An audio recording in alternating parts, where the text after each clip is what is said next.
What happens when Hollywood's most respected legend meets daytime television's most controversial host? What you're about to witness isn't just an interview. It's a masterclass in how not to treat a cinema icon. Because this, my friends, is the story of how Drew Barrymore managed to do what decades of difficult directors, demanding producers, and brutal Hollywood politics never could. She made Clint Eastwood walk away. So before we get into the fireworks, make sure you're subscribed and let me know in the comments. If you were Clint, would you have stayed or walked off too? Because trust me, by the end of this, you're going to have an opinion. It all started on a Tuesday morning that seemed, at least on the surface, perfectly ordinary. But behind the scenes, something big was brewing. The Drew Barrymore Show had been teasing this interview for weeks. This wasn't just another guest appearance. This was Clint Eastwood. Yes, that Clint Eastwood. The legend who defined generations of cinema. The rugged cowboy, the man with no name, the award-winning director with a reputation for depth and discipline. The producers were over the moon. This was ratings gold. The audience was buzzing. And Drew? She seemed unusually hyped. Not her usual bubbly self, something beyond that. Almost manic, like she'd had one too many cups of coffee, or maybe something stronger. The cameras rolled. The theme music played. And then, with a bounce in her step and a grin that stretched a little too wide, Drew walked onto the stage, soaking in the applause. "Ladies and gentlemen," she announced dramatically, "please welcome the one and only Clint Eastwood." And then he appeared. Slowly. Deliberately. The measured walk of a man who doesn't need to hurry, for anyone. At 94 years old, Clint Eastwood still commanded the kind of respect that made entire rooms go silent. He wore a perfectly tailored gray suit. His hair silver, his piercing blue eyes scanning the studio like he was sizing up a showdown in an old western. The audience erupted. They were in the presence of a living legend, and they knew it. Clint nodded politely, gave a small wave, and took a seat across from Drew. The contrast was almost cinematic, her hyper energy bouncing across the set, his calm presence absorbing the room without effort. "Mr. Eastwood," Drew began, practically leaning across the coffee table with excitement. "I have to say, I am so thrilled to have you here. I mean, you are literally a living legend." Clint gave a small nod. "Well, thank you for having me, Drew." "Oh, please call me Drew," she chirped. "Or better yet, call me your biggest fan." And then she laughed. A little too long. A little too loud. And something about it felt off. She launched into a monologue. "I have watched every single one of your movies. Every single one. Even the really early ones where you were just, finding your voice." Now, on the surface, that might sound like a compliment. But if you know Clint, if you've studied his face over decades of close-ups, you have noticed it. The smallest shift. A tightening around the eyes. Because the way she said finding your voice, it sounded less like admiration and more like condescension. Like she was talking about a child learning to speak. Clint stayed calm. "Well," he said slowly, "we all start somewhere." "Exactly."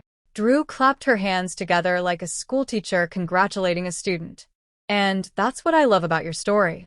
You went from being this cowboy actor in spaghetti westerns, which, let's be honest, weren't exactly Oscar material back then, to becoming this serious director. It's like you completely reinvented yourself." There it was. The shift.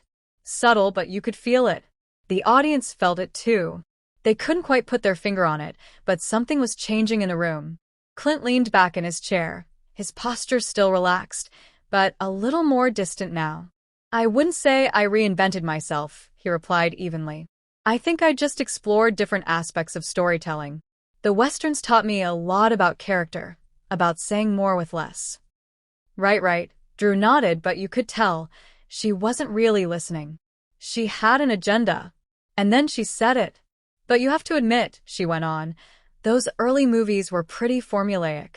I mean, the strong, silent type, the squinting, the whole man with no name thing. It was kind of a gimmick, wasn't it?" A hush fell over the audience. You could hear the cameras humming.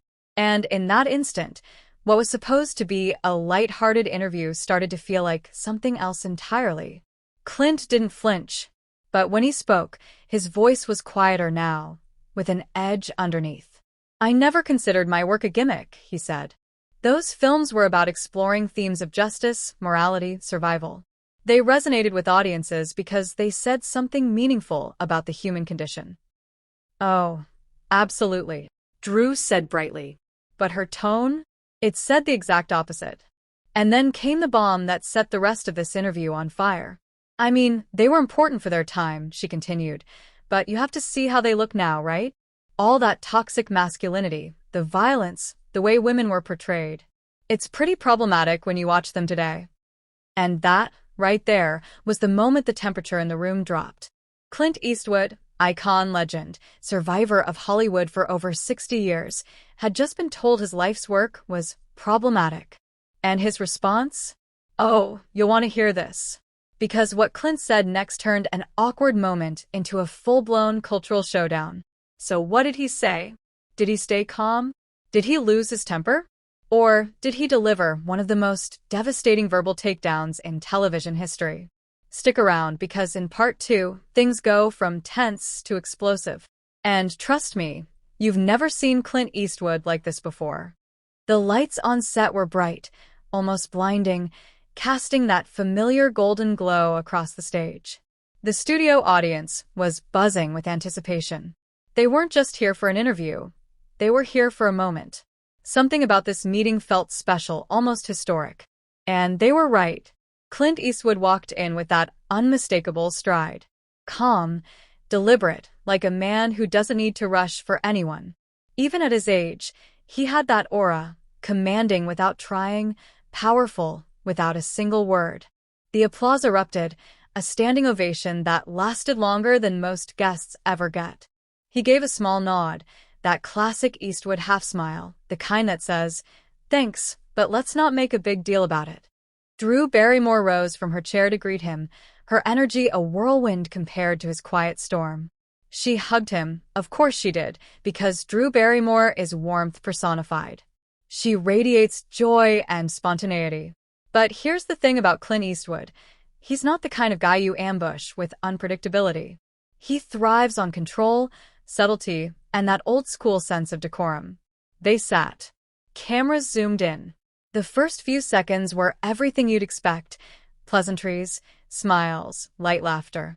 But underneath, there was a tension that only a seasoned viewer would pick up on. Clint wasn't here to be flashy or spill secrets. He wasn't here to trend. He came because someone convinced him it would be respectful, easy, a simple conversation. But Drew had other plans.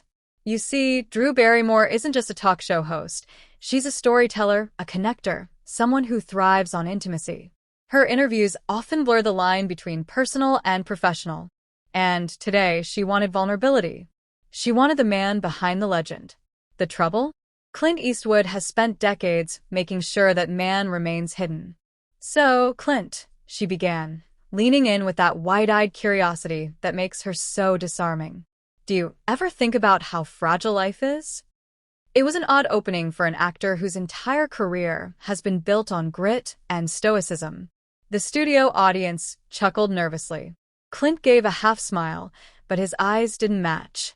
He looked at her, that famous squint, the one director's dream of capturing on film, and then he answered with something so Clint Eastwood it could have been in a script.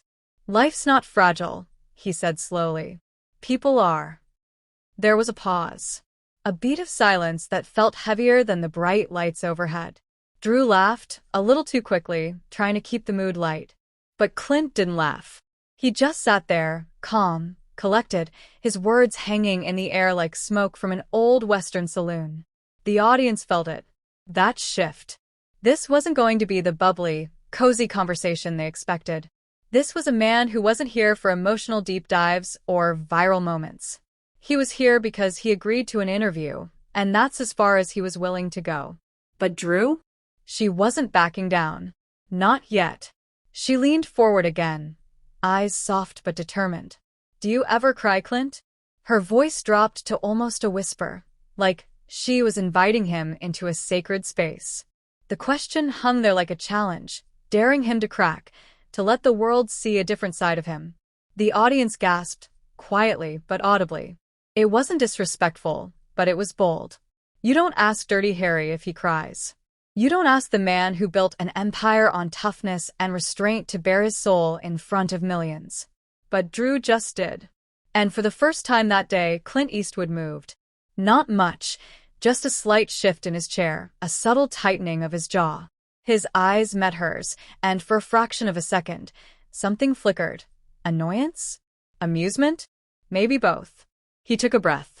And then, in that gravelly voice that could silence a room, he said, "I don't think people need to see that."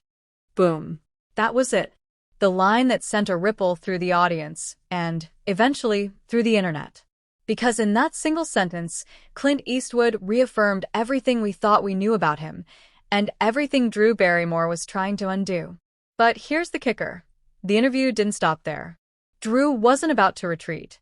If anything, that answer only fueled her curiosity. And what happened next? That's where the tension turned into something else, something no one in that studio was prepared for. The tension in that room was no longer subtle. It wasn't just an awkward silence between questions. It was a battle of patience, a tug-of-war over respect. And for someone like Clint Eastwood, a man who has been in the industry longer than most hosts have been alive, this wasn't just uncomfortable. It was insulting. Clint adjusted himself in his chair, his jaw tightening ever so slightly, a sign only the keenest observers would catch. This wasn't a man easily rattled. After all, we're talking about the guy who faced down Sergio Leone's cameras under the scorching Italian sun, delivering lines that would become the very definition of cinematic cool. But Drew Barrymore's line of questioning? That wasn't cool. It was reckless. She leaned in, her voice a mix of playful curiosity and something else, something that felt a little too personal. "So, Clint," she began, "at your age, do you ever feel like maybe it's time to slow down? Just enjoy retirement?" The words hung there heavy.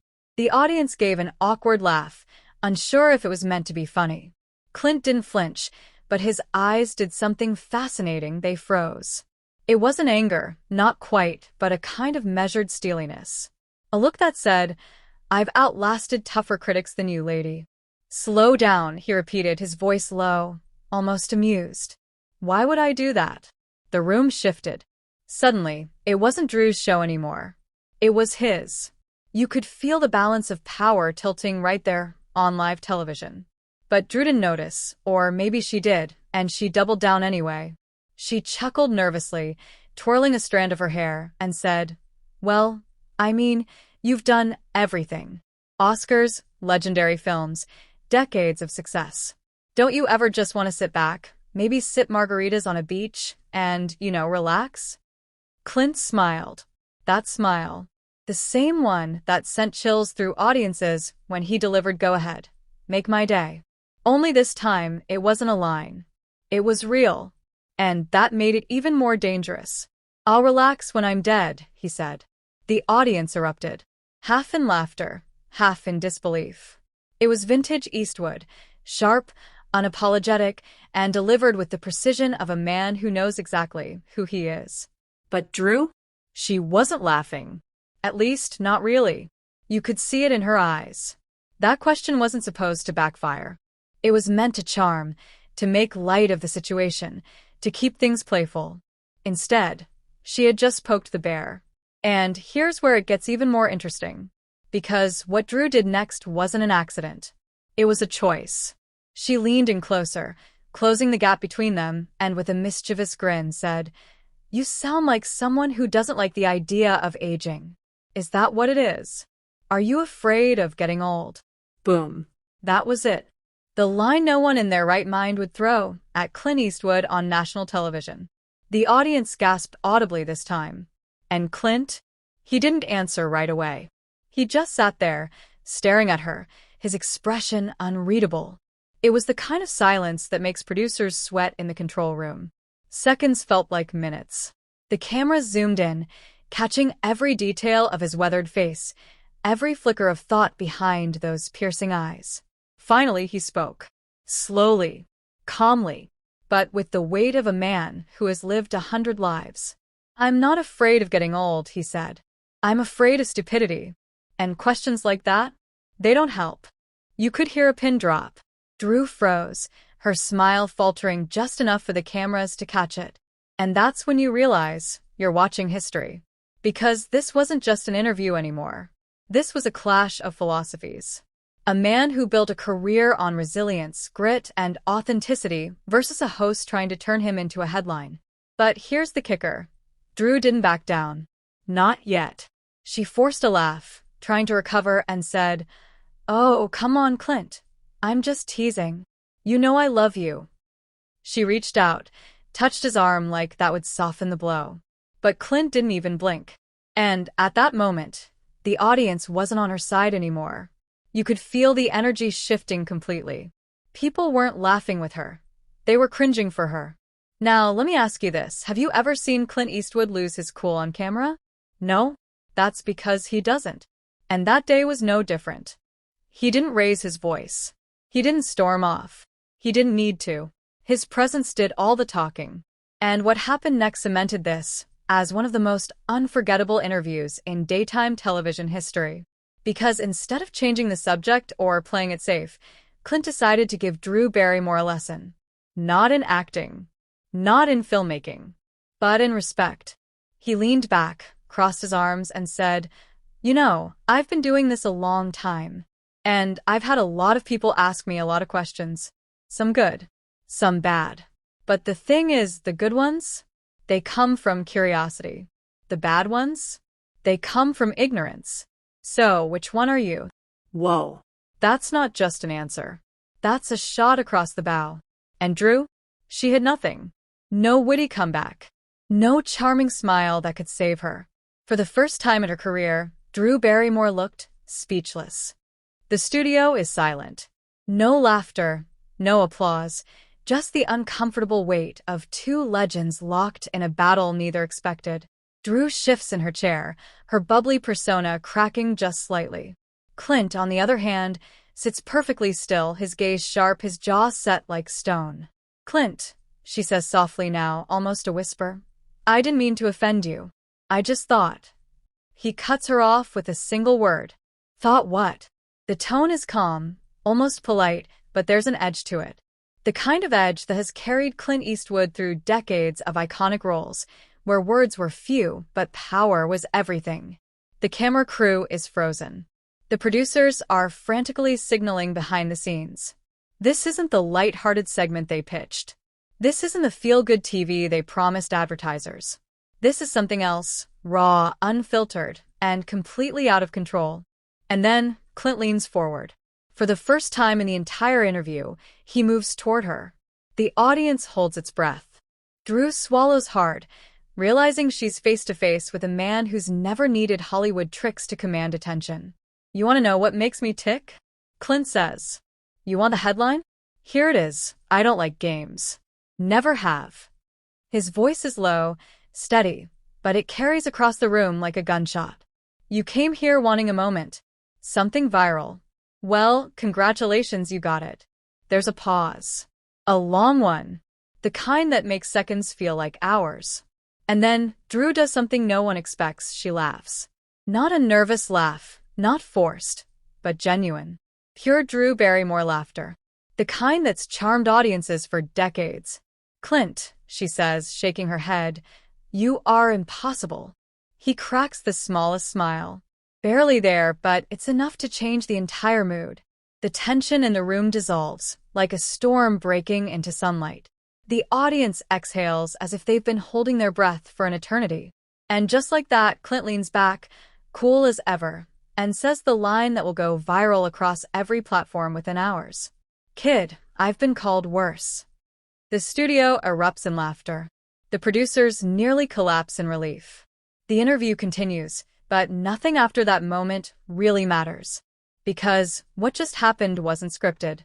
It wasn't manufactured. It was real. Two worlds colliding and somehow both walking away intact. When the cameras finally cut, Drew reaches over and takes Clint's hand. "You're the toughest interview I've ever had," she admits, her voice warm, respectful. He gives her that trademark Eastwood look, part smirk, part steel, and says, That's because you've never had to stare down the barrel of the truth before. And that's it. The clip hits the internet within minutes. Headlines explode. Clint Eastwood shuts down daytime TV drama. Drew Barrymore meets her match.